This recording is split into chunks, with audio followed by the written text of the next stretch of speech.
everyone, I'm Julie Tam, managing broker at LYN REALTY. I look a bit different today because I'm wearing a mask. We are under the COVID-19 coronavirus pandemic, and here in Houston is no different. The cases are increasing every day, and it is very scary. So, based on the CDC and local officials' suggestions, I am wearing a mask, and we have also instructed all of our other agents and brokers and also contractors to do so. It does make it a little bit harder to breathe, so I may sound slightly out of breath at moments. And also the glasses start fogging up slightly as I'm breathing in and out due to the steam, the humidity. If you notice, I am not adjusting my glasses with my fingers because my fingers are holding things that could potentially be contaminated. Someone else had handled these objects before handing them to me. So I'm using the back of my hand to adjust as my glasses slip a little bit on my nose. And I'm being very aware not to touch my face. I'm not wearing gloves because here's the thing, folks. If you wear gloves, they can easily cause cross-contamination. You think that you're wearing gloves and you're protected, but then if you touch something that's potentially contaminated, then touch your face, your cell phone, or whatever else that you're going to be then taking it home or into your car, then it's just better off that you don't wear gloves. Because if you just have your hands and then you wash them before you touch those precious items, then that's going to be better off for you. Anyway, thank you so much for joining me for the Smarter Real Estate video series of mine weekly on Wednesdays.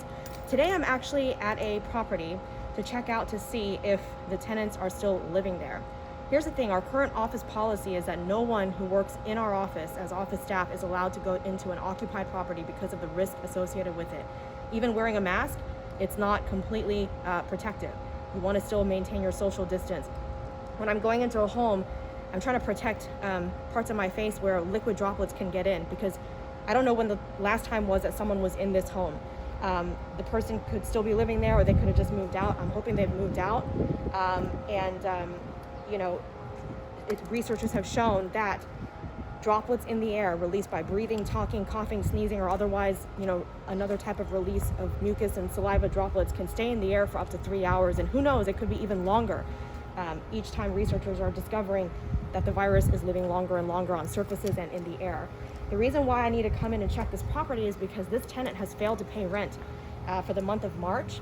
They were supposed to have moved out at the end of March, and here we are at the beginning of April. We haven't heard back from them after repeated attempts to contact them through various channels. So we're having to come here. I'm not going to give you the address or the tenant's name for the privacy, but we have to come and see, are they still living here? Have they moved out? Because we need to go ahead and take possession of this property and get it ready to sell, actually, in this case, is what the owner currently wants to do. I'm seeing here that the grass is very long, overgrown, lots of weeds in the side yard and the front flower bed, unkempt. Wow, that's a wasp or a bee. Okay. Yes, anyway, so this is not good, obviously, because it's going to be charged for this.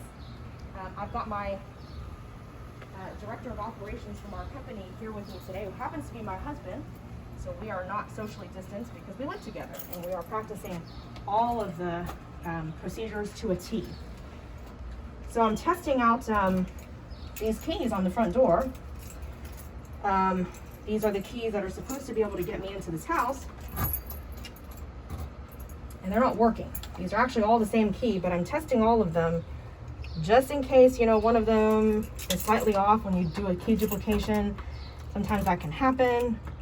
Yeah, these are the original keys. This tenant has lived here for a few years now, and none of the keys are working on the front door. I'm going to try to ring the doorbell, knock on the door. I'm not seeing anything inside, but that doesn't mean anything. That doesn't tell me if someone's living here. Whether or not the electricity is on also doesn't tell me anything, because the tenant could have stopped paying their electric bills and then, be still living there. I'm just going to double check I am at the correct house.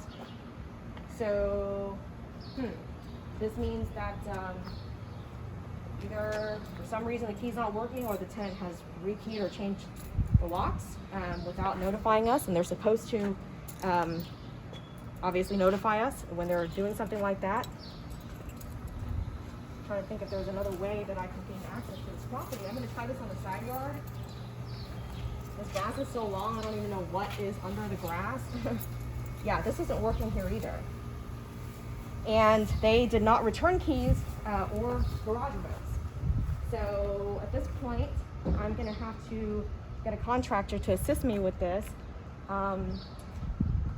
because we have to be able to gain access to the property. So somehow we're going to have to either go in through a door, a window, the garage door, or something.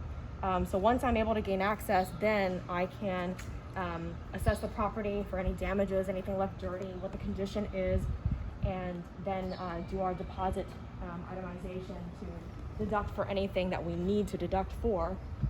I'm just looking around to see if I see any evidence of anything else, but this is unfortunate. Yeah, so sometimes we have tenants who do that to us. They just skip out, they don't pay their last month's rent, they think they can apply the security deposit to it. No, you can't. The security deposit needs to be reserved for any potential deductions we need to make after we walk the property and check the condition out. So you're supposed to pay your rent through the end of your, through your move out date. So that's the situation here. I'll have to come back another day.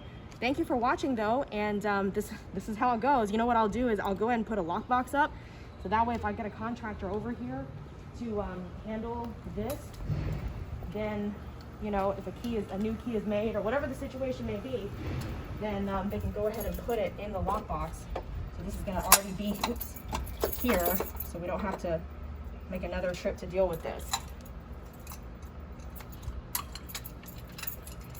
If you have any ideas, suggestions, feedback, questions, then please do leave it in the comment or send me a message. And I hope you will like and subscribe to my channel on Facebook or YouTube, wherever you're watching. I thank you so much. If you could only see, I'm actually smiling behind this mask. I hope you stay safe and healthy, and I'll see you next time.